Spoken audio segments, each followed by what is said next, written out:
കളരിപ്പയറ്റ് ലോകത്തിലെ ഏറ്റവും പഴയ ആയോധന കലകളിൽ ഒന്നായി കണക്കാക്കപ്പെടുന്ന ഒരു മലയാള പാരമ്പര്യം. കേരള ഭൂമിയെ സംരക്ഷിക്കാൻ പരശുരാമൻ ജനങ്ങൾക്ക് സമ്മാനിച്ചതാണ് കളരിപ്പയറ്റെന്ന് ഇതിഹാസങ്ങൾ പറയുന്നു. ചരിത്രം ഒരു കെട്ടുകഥയല്ല, അത് വാസ്തവമാണ്. അധ്യാപകനിൽ നിന്ന് വിദ്യാർത്ഥിയിലേക്ക്, ഗുരുവിൽ നിന്നും ശിഷ്യനിലേക്ക് കൈമാറ്റം ചെയ്യപ്പെടുന്നു. കളരി എന്ന് പറഞ്ഞാൽ പരിശീലന സ്ഥലം, പയറ്റെന്ന് പറഞ്ഞാൽ അഭ്യാസം, ആരോഗ്യം, നിയന്ത്രണം, യുദ്ധപ്രാവീണ്യം ഇവയെല്ലാം ചേർന്ന ഒരു സമ്പൂർണ്ണ ശാസ്ത്രമാണ് കളരിപ്പയറ്റ്.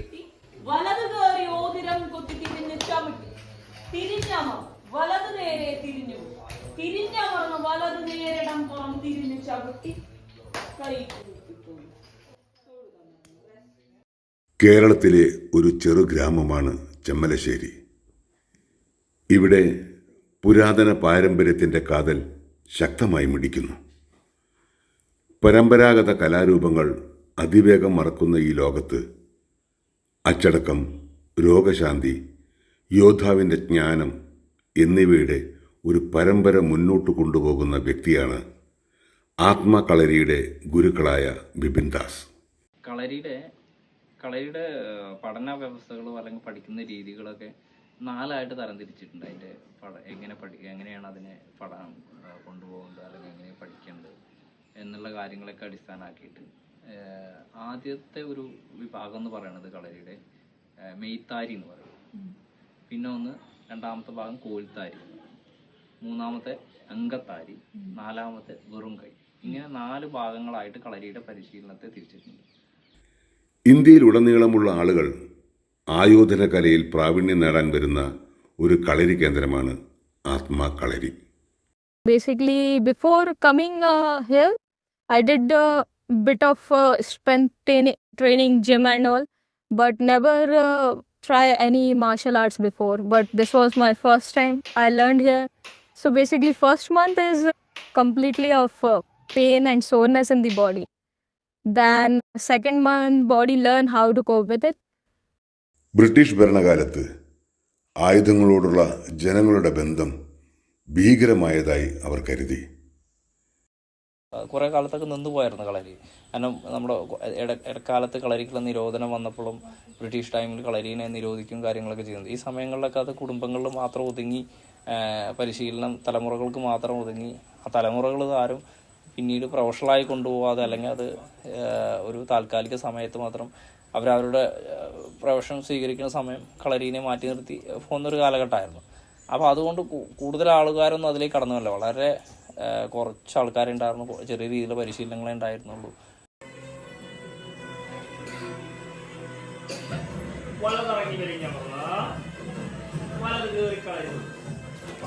ഇടവിന്റെ വെള്ള തൊട്ട് തൊഴുത് പടിഞ്ഞ്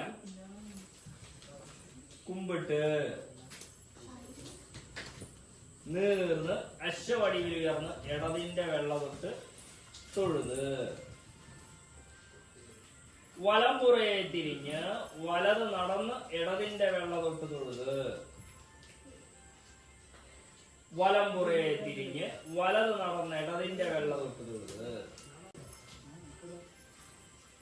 പടിഞ്ഞ് കുമ്പിട്ട്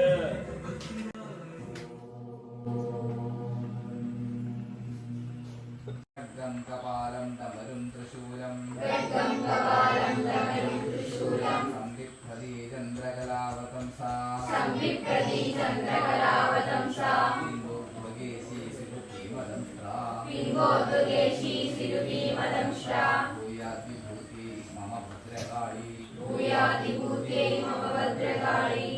സ്പിരിച്വാലിറ്റി എന്ന് പറയുന്നത് നമ്മൾ അനുഭവിക്കേണ്ട ഒരു സാധനമാണ്, ഒരു കണക്ഷൻ വരേണ്ട ഒരു സാധനമാണ്. അതിന് നല്ല സഹായിക്കുന്ന ഒന്നാണ് കളരി. കാരണം നമ്മളെ കളരി പരിശീലിക്കുമ്പോൾ ഞാൻ പറഞ്ഞല്ലോ, ഒരു ഫിസിക്കൽ ബോഡിയിലുള്ള മാറ്റം മാത്രമല്ല, നമ്മളുടെ എനർജി പോയിന്റ്സും അതുപോലെ നമ്മളുടെ മെൻ്റൽ ഡെവലപ്മെൻറ്റും ഇതെല്ലാം ഇത് പരസ്പരം കണക്റ്റഡാണ്. അപ്പോൾ ഈ മേഖല ഇതെല്ലാം ചേർന്നിട്ടുള്ളൊരു പ്രവർത്തനമാണ്.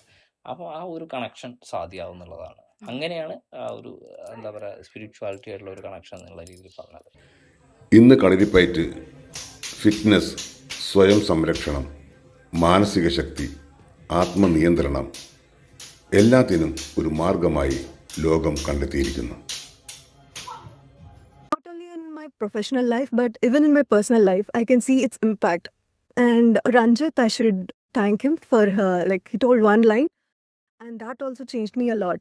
And that line was, Kalari is not just physical; it's beyond physical. And first, it was just a line, but then it resonated with me. And when I'm doing, and in my life, like personal life, everywhere, I can see that. There's so many changes. Like I can see the peace and calm even in my personal life.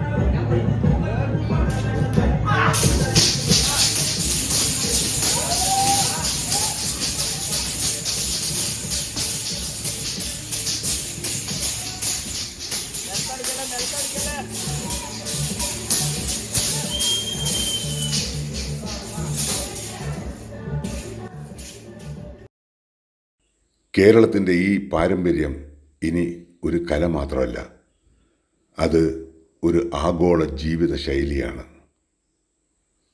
ഓരോ തലമുറയും ഈ ശബ്ദം കൈമാറും. ഓരോ കളരിയും ഒരു കഥ പറയും. ഇതാണ് മണ്ണിൻ്റെ, മനസ്സിൻ്റെ, ആത്മാവിൻ്റെ യുദ്ധകല. ഇതാണ് കളരിപ്പയറ്റ്.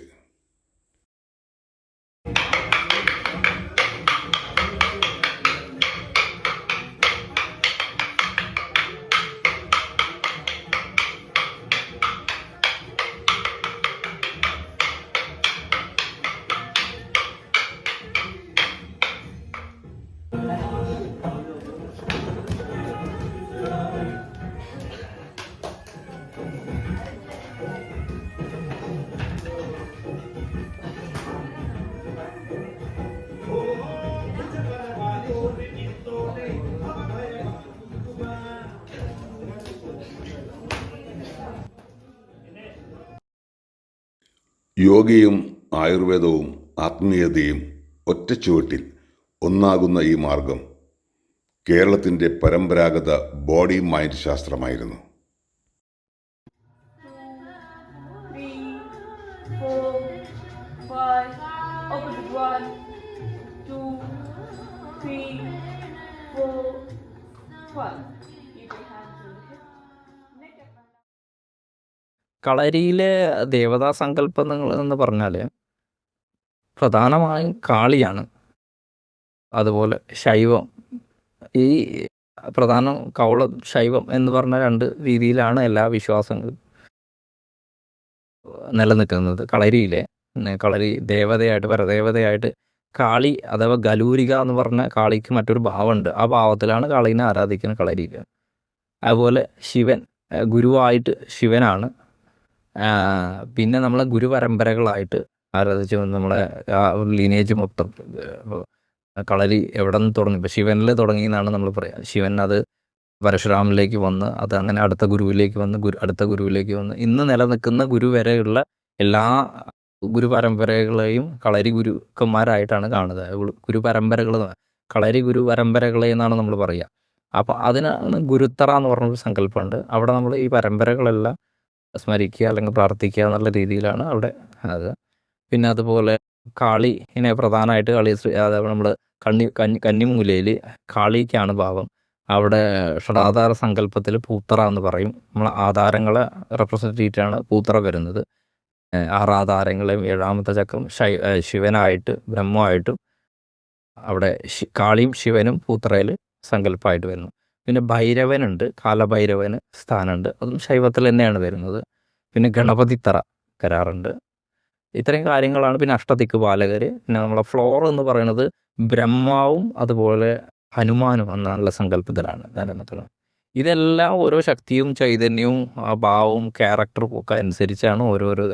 ഇപ്പോൾ ദേവതകൾ പറഞ്ഞപ്പോൾ തന്നെ ഇപ്പോൾ ഇതിലെല്ലാം ശൈവവും അതുപോലെ കൗളാണ് വരുന്നതെന്ന് പറഞ്ഞാൽ തന്നെ ഈ 2 ഭാവത്തിലാണ് കുറച്ച് രജോ ഗുണങ്ങൾ കൂടുതലുള്ളത്. വീര്യം അടങ്ങിയിട്ടുള്ള ഗുണങ്ങളാണ്. അതുകൊണ്ട് ഈ ഭാവങ്ങളെ, ഈ ദേവതകളെയാണ് കളരിയിൽ കൂടുതൽ ആരാധിച്ചത്. കാരണം കളരി എന്ന് പറയുന്നത് കുറച്ച് ഇങ്ങനത്തെ ഭാവങ്ങൾ നിലനിർത്തേണ്ടതാണ്. അപ്പോഴാണ് ആ ശൗര്യവും വീര്യമൊക്കെ നമുക്ക് ഉണ്ടാവുള്ളൂ. അതുകൊണ്ട് അങ്ങനത്തെ ദേവതാമൂർത്തികളും അങ്ങനത്തെ ദേവതകളെയാണ് നമ്മൾ ആരാധിക്കുക കളരിയിൽ.